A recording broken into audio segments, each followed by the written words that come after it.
크게 아멘으로 화답합니다. 할렐루야. 따라하시겠습니다. 버리는 믿음, 버리는 믿음이라는 제목으로 오늘 말씀 전합니다. 미니멀 라이프라는 말이 있습니다. 미니멀리즘, 즉 최소주의 철학을 일상생활 속에서 실천하는 것입니다. 일이나 물질의 소유를 최소화, 단순화하는 것을 가리킵니다. Simple life, simple living 등으로도 불립니다. 어떤 사람이 이런 얘기를 했습니다. 이사를 좀 더 넓은 집으로 했습니다. 평수를 넓혔지만 물건을 채우니 여유 공간이 없어졌습니다. 집은 다시 좁아진 느낌이었습니다. 그래서 버리기를 본격적으로 시작했습니다. 우선 나의 옷 정리를 먼저 시작했습니다. 한 20벌 가까이 나오더라고요. 고무줄이 늘어진 옷, 색이 바랜 옷, 몇 년간 손도 안 댄 옷 등이 있었습니다. 버려야 할 이유는 충분했어요. 그것들이 차지한 공간만 해도 서랍장 3개는 됩니다. 이제껏 그런 쓰레기에 버젓한 공간을 내주었다니. 옷을 쓰레기로 분류하기 위한 조건은 다음과 같습니다. 아무리 예뻐도 3년 동안 한 번도 입어보지 않은 옷, 형태가 많이 으스러진 것, 체형에 변화가 생겨 도저히 입을 수 없는 옷, 하지만 예외로 끝까지 입는 옷이 있습니다. 5년 이상을 입어도 원래 상태 그대로인 옷입니다. 버리고 버리다 보면 남은 몇 가지가 있지요. 가장 내가 추구하고 싶은 가장 최고의 가치라 여기는 것들만 남습니다. 이런 선택들은 집중을 잘할 수 있는 환경을 만들어 줍니다. 더 이상의 방황과 허황된 것에 물욕을 두는 것을 멈추게 돼요. 결국 단순함이란 그저 수량을 줄이고 다양성을 없앤다가 아닙니다. 그것은 나의 깊이를 더하고 의미 있는 것들로 풍성해짐을 말합니다. 위 고백 사례는 물건을 단순화하여 삶을 오히려 풍성하게 한 케이스입니다. 많은 사람들이 단순화를 오해할 때가 많습니다. 있던 것을 없애버려서 손해를 본다는 오해입니다. 갖고 있던 것을 없애면 후회할 것이라는 오해입니다. 그러나 사실 불필요한 것을 붙드는 습관은 삶을 더욱 곤고하고 피곤하게 합니다. 삶을 행복하게 해줄 줄 알았는데 오히려 삶의 걸림돌이 됩니다. 인생을 전진하지 못하게 하고 삶을 불행하게 하기도 합니다. 우리가 걷거나 뛸 때 장애물들이 앞에 있습니다. 움푹 패인 땅이 나타나거나 고여있는 물이 나타날 때가 있습니다. 그런데 전진할 때 장애물은 내 몸 바깥에만 있는 것이 아닙니다. 정작 내 신발 안에 모래알갱이가 들어가 버릴 때도 있습니다.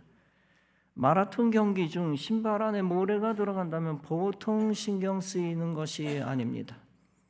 선수의 경우는 일반인이 아닌 선수의 경우는 달리다가 멈출 수도 없고 몇 시간 그냥 짓누르며 달려야 합니다. 설교자인 담임 목사가 어느 날부터 설교 중 한 가지 걸림돌을 느꼈습니다. 다름 아니라 제 손의 손목시계입니다. 설교에 집중하지 못하고 살짝 흔들리는 손목시계가 신경 쓰였습니다. 따라서 교회 도착하면 손목시계를 풀어놓고 강단에 올라옵니다. 그럼에도 어쩌다 실수로 차고 올라가 설교를 시작하는 경우가 있습니다. 그때는 설교 중 살짝 풀기도 합니다. 아니면 타이밍을 놓쳐 신경 쓰면서 설교를 끝까지 합니다. 무지하게 심각한 문제는 아니지만 이건 역시 단순화하지 않은 불편함입니다. 우리 인생은 누구도 한 명도 예외 없이 불필요한 말을 달고 삽니다. 저도 여러분도 예외 없습니다. 불필요한 말을 하며 삽니다. 소위 사족, 즉 뱀다리 같은 것을 붙여 낭패를 봅니다. 단지 이 사족을 누가 적게 달며 사느냐가 관건입니다. 사족을 줄이면 줄일수록 수준 높은 언어를 구사하며 살겠지요. 설교든 연설이든 다큐멘터리든 광고문이든 공통적인 것이 있습니다. 사족을 많이 달수록 임팩트가 사라진다는 것입니다. 오히려 가위질을 많이 해야 전달 효과가 올라갑니다. 사진 작품도 마찬가지입니다. 모든 사물을 다 담아내야 되겠다는 욕심은 작품 가치를 떨어뜨립니다. 고수가 아닌 하수의 생각이죠. 반대로 가지치기를 잘하는 사진작가는 사진 작품 가치를 높입니다. 수많은 사람들이 오해를 합니다. 설명을 많이 하고 말을 많이 해야 설득력이 있고 성과를 거둔다는 착각입니다. 따라서 마이크 한번 붙들면 내려올 줄 모르는 사람이 이 땅에 허다합니다. 생각이 머리에 떠오른다고 다 입으로 쏟는 사람이 지구상 천지에 널렸습니다. 그렇게 하면 실수하고 자충수를 놓고 후회하고 싸움도 일어나고 열매도 없습니다. 물건이든 말이든 불필요한 것을 버릴수록 자타가 원하는 결과를 얻습니다. 여행할 때 무거운 짐도 줄일수록 여행이 행복해집니다. 이삿짐 같은 가방을 혼자 2-3개 들고 다니면 여행이 괴로워질 것입니다. 정신건강과 힐링을 위해 여행을 시작했다가 스트레스 쌓아가지고 옵니다. 짐 때문에. 인생은 수십 년의 장거리 여행이라고 비유할 수 있습니다. 이 출생과 사망 사이에 장거리 여행에서 수많은 인생의 짐이 있습니다. 이 짐은 보이는 짐뿐 아니라 보이지 않는 짐들로 가득합니다. 책임의 짐, 마음의 짐, 생계의 짐, 업무의 짐, 고통의 짐, 죄의 짐 등등입니다. 예수님은 우리 인생이 이 짐들을 지고 일생 사는 것을 너무 잘 아십니다. 그런 주님께서 우리에게 본문에서 짐진 인생을 향하여 명하시고 권면하십니다. 수고하고 무거운 짐진 자들아 다 내게로 오라. 내가 너희를 쉬게 하리라. 이 말씀은 무슨 뜻입니까? 이 말씀은 인생이 신앙적으로 영적으로 미니멀리즘을 실천하라는 것입니다. 가지고 있는 인생의 무거운 짐을 예수님께 맡기라는 것입니다. 내가 문제를 해결하려 하지 말고 주님께 문제를 맡기라는 것입니다. 세상적이고 불신앙적인 짐을 붙들지 말고 주 안에서 다 버리라는 것입니다.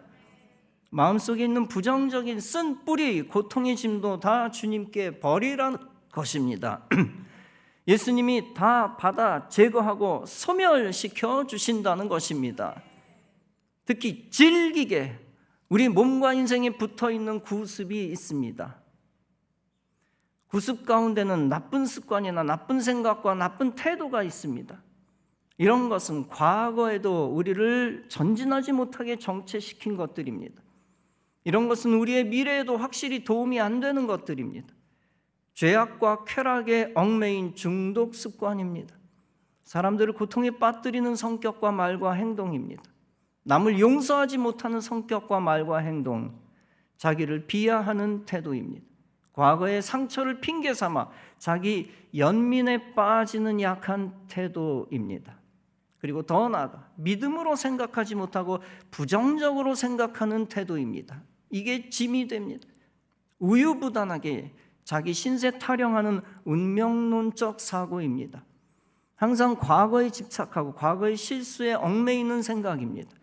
또 과거에 잃어버린 것에 집착하는 마음입니다. 계속 붙들고 있습니다. 이런 것들은 인생의 걸림돌이며 짐입니다. 이런 것들은 우리로 하여금 미래로 나아가지 못하게 하는 것들입니다. 이런 것들은 과감하게 십자가 그늘 아래 내어 던져버려야 하는 것들입니다.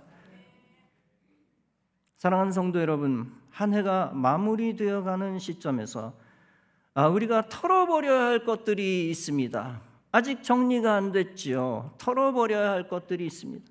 과거의 상처와 고통에 집착해서는 안 됩니다. 인생의 비통함에 빠져 있거나 젖어 있지 말 것입니다. 과거의 고통을 털어버리고 미래의 승리만을 생각해야 합니다. 분노로 인하여 행복을 파괴하지 말고 용서로 새 출발해야 합니다. 우리에게 잘못했던 사람도 용서하시기 바랍니다. 예수님의 피의 권세로 마귀가 주는 과거의 나쁜 기억도 다 삭제할 것입니다. 예수님은 악한 짐을 벗기신 후 우리의 빈몸 가운데 거룩한 짐을 지우십니다. 리셋하시고 새 짐을 지우십니다. 본문에서 예수님은 말씀합니다. 나는 마음이 온유하고 겸손하니 나의 멍에를 메고 내게 배우라. 그리하면 너희 마음이 쉼을 얻으리라. 예수님은 마음이 온유하고 겸손하다고 했습니다. 이것은 단순히 화내지 않고 온순하다는 뜻이 아닙니다. 예수님은 하나님의 종으로서 인간의 고난과 아픔을 아신다는 것입니다. 예수님은 율법의 멍에를 벗겨주시는 자비하신 분이라는 것입니다. 괴로움과 사망의 멍에를 대신 매주시는 섬기시는 분이라는 것입니다. 특히 죄인을 위하여 목숨을 버리는 참 사랑의 주님이시라는 것입니다. 따라서 예수님은 요한복음 10장에서 말씀하십니다. 나는 선한 목자라.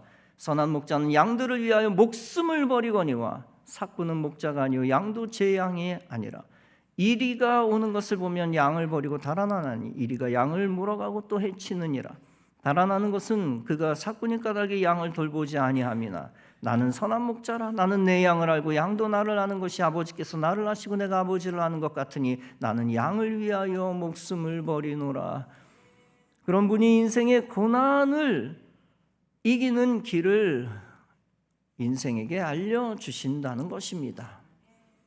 어린 양 희생 제물 되신 예수님이 생명의 길을 알려주신다는 것입니다. 사망 권세를 이기신 예수님이 해방과 자유의 길을 알려주신다는 것입니다. 그리고 고난당하신 예수님의 행복의 길을 알려주신다는 것입니다. 그 길은 구원자 예수님을 따라 배우며 순종하는 것입니다. 또한 그 길은 예수님이 주시는 새롭고 가벼운 짐을 지는 것입니다. 참 안식과 참 진리와 참 행복과 평안을 아는 것입니다. 그것을 알고 믿고 예수님이 주시는 새로운 멍에와 짐을 지는 것입니다. 즉 영적 짐, 사명의 짐, 하늘의 짐, 거룩한 짐입니다. 예수님이 그 짐을 제자들에게 주셨습니다. 그 짐이 가볍다고 해서 무가치하거나 천박한 것이 아닙니다. 반대로 그 짐은 중요하고 가치 있고 의미 있는 짐입니다.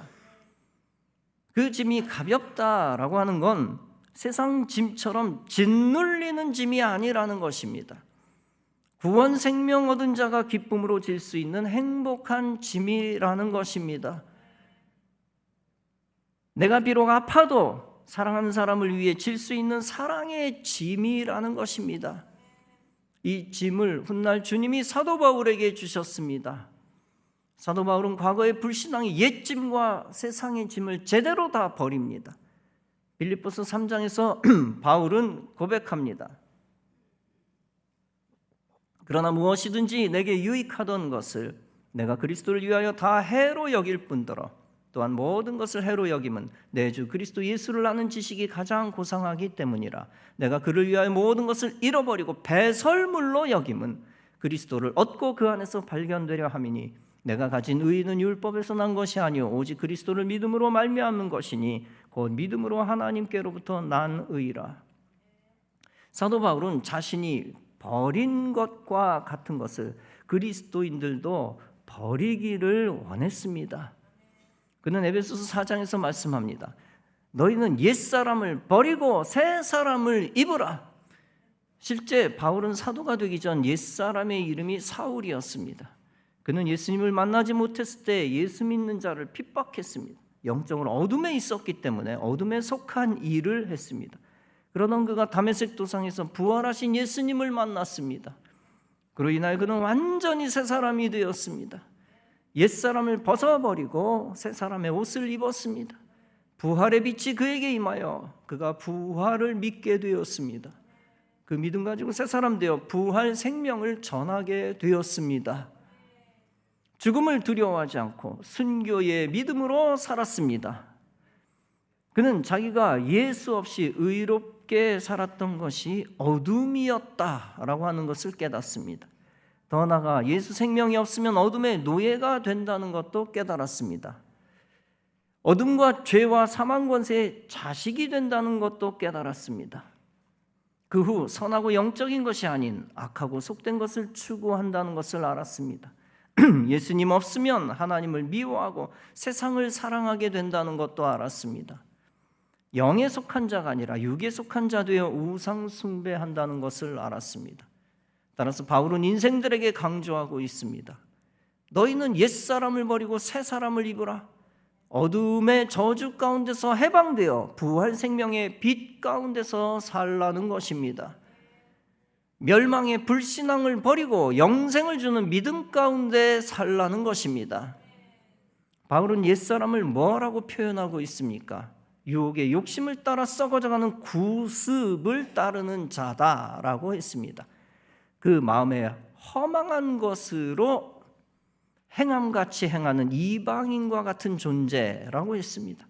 총명이 어두워지고 무지함과 마음이 굳어진 자라고 했습니다. 그로 인해 하나님의 생명에서 떠나 있는 자라고 했습니다.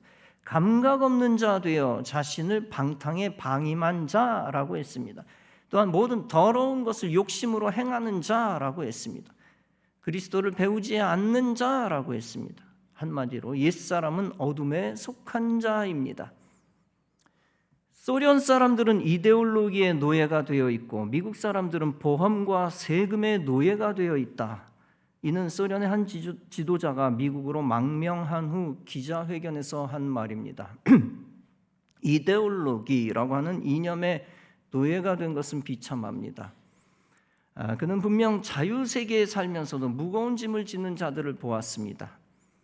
무서운 쇠사슬에 묶여 자유 없는 생을 살아가는 미국 사람들을 보았습니다. 무섭고 무거운 영적 쇠사슬은 전 세계 사람에게도 마찬가지입니다. 현대인은 문명의 이기를 누리나 옛사람을 입고 있어 자유하지 못합니다. 어둠에 속한 자는 저주와 불행에 속한 자입니다. 로마서 1장은 세상의 옛사람에 속한 자에 관해 말씀합니다. 하나님을 알되 하나님을 영화롭게도 아니하고 감사치도 아니하고 오히려 그 생각이 허망하여지며 미련한 마음이 어두워졌느니라. 에베소 지역은 무역로가 교차하던 상업의 중심지였습니다. 에베소 지역에선 풍요의 신인 아르테미스, 즉 아데미 여신을 숭배한 지역이었습니다. 이는 물질적 풍요와 성적인 방종을 의미했습니다. 에베소 사람들은 풍요를 누렸고 성적 방종에 빠졌습니다. 그럼에도 불구하고 그들은 전혀 죄책감을 느끼지 않았습니다. 필요한 것이 있으면 그들의 여신인 아데미에게 빌면 그만이었습니다.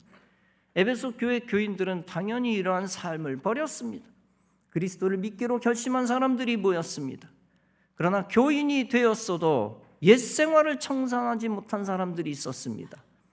교회는 부흥했지만 많은 세속적 문제점을 내포하고 있었습니다. 이러한 상황을 염두에 두고 사도 바울은 에베소서를 기록했던 것입니다.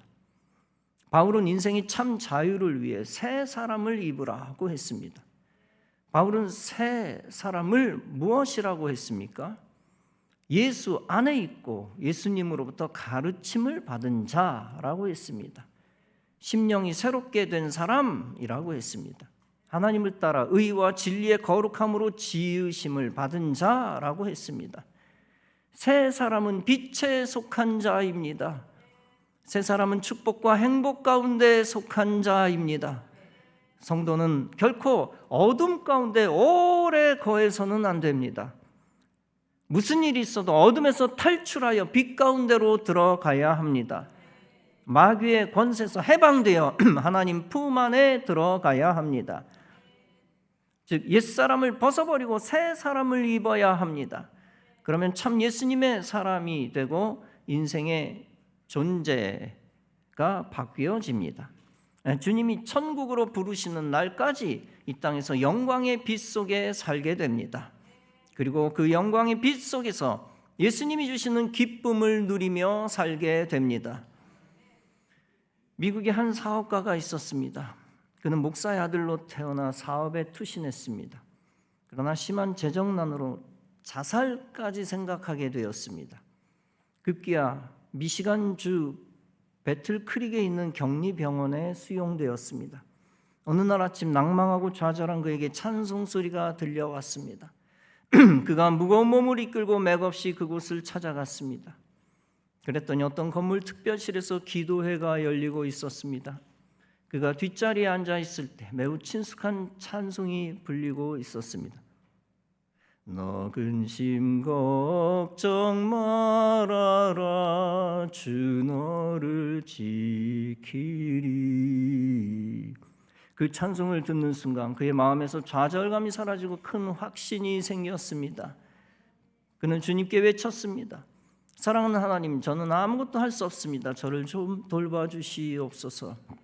그 후 그는 고백합니다. 나는 무한한 어두운 공간에서 찬란한 태양빛으로 옮겨지는 느낌이었고 마음속에 무거운 짐이 옮겨져서 그 방을 나올 때는 새로운 사람이 되었습니다. 나는 마비된 심령으로 풀이 죽어 그곳에 들어갔으나 해방되어 기쁜 마음으로 나왔습니다. 결국 하나님께서 그의 건강을 돌보아 주셔서 건강이 회복되었습니다. 그는 생필품을 팔았습니다. 그는 상점에 다음과 같은 글을 써 붙였습니다. 너희는 먼저 그의 나라와 그의 의를 구하라. 사람들은 그런 경영은 성공하지 못한다고 비웃었습니다. 그러나 그의 사업은 번창했습니다. 고기를 납품하던 백화점을 인수하게 되었습니다. 결국 그는 미국에서 가장 많은 백화점을 경영하게 되었습니다. 그가 바로 미국의 백화점 왕 J.C. 페니입니다. 페니는 신앙과 정직으로 1660개의 백화점 점포를 운영하게 되었습니다. 사람들은 당장 시급한 것을 위해 세상 일을 합니다. 그러나 페니는 주님이 주신 사명의 멍에를 메고 그의 나라를 구했습니다. 선하신 주님께서는 주님을 섬기고 의지하는 사람을 보호하십니다. 더 나아가 그의 후손들에게까지 복을 주십니다. 누구든 예수 안에 들어오면 세상 짐을 벗고 해방되어 새로운 존재가 됩니다. 새로운 존재가 되면 하늘의 기쁨을 회복하고 하늘 사명을 감당합니다. 따라서 고린도후서 5장은 말씀합니다. 그런즉 누구든지 그리스도 안에 있으면 새로운 피조물이라. 이전 것은 지나갔으니 보라 새 것이 되었도다. 요한복음 14장에서 예수님은 말씀합니다. 내가 너희에게 평안을 끼치노니 곧 나의 평안을 너희에게 주노라. 내가 주는 평안은 세상이 주는 것 같지 아니하니라. 너희는 마음에 근심하지도 말고 두려워하지도 말라. 새 성전에 가는 성도들은 영적으로 새 옷을 입고 새 짐을 져야 합니다. 한 해 동안 지니고 있던 모든 불신앙과 악한 천성과 구습을 버려야 합니다. 주변에 집사, 권사를 시기 질투하던 마음과 쓴 뿌리도 청산해야 합니다. 미워하던 자를 용서할 수 있는 그리스도의 마음을 회복해야 합니다. 여러분을 짓눌렀던 무거운 짐을 벗어버리시기 바랍니다. 세상을 너무 사랑하던 탐욕적인 정욕도 십자가에 던지시기 바랍니다. 모든 무거운 집착의 짐을 벗어버리고 빈 마음을 회복하시기 바랍니다. 그리고 주님이 주시는 하늘의 평강과 새로운 사명을 받으시기 바랍니다. 여러분이 한 해 동안 쌓아놓은 세상 죄와 불신앙과 고통의 짐은 얼마나 됩니까? 저와 여러분들에게 버려야 할 것이 생각보다 많습니다. 이제 주님께 그 모든 무거운 짐을 내던지시기 바랍니다. 이렇게 주님께 내맡기며 영적으로 여러분의 몸을 가볍게 만드시기 바랍니다. 그로 인하여 참 자유를 얻고 해방의 기쁨을 누리시기 바랍니다. 사랑하는 성도 여러분, 버려야 할 것을 버리는 자만이 하나님이 주시는 행복을 얻을 수 있습니다. 주님이 주시는 자유를 얻은 자만이 미래를 향해 전진할 수 있습니다. 그리고 구습을 버린 자만이 새로운 사명을 받아 헌신할 수 있습니다.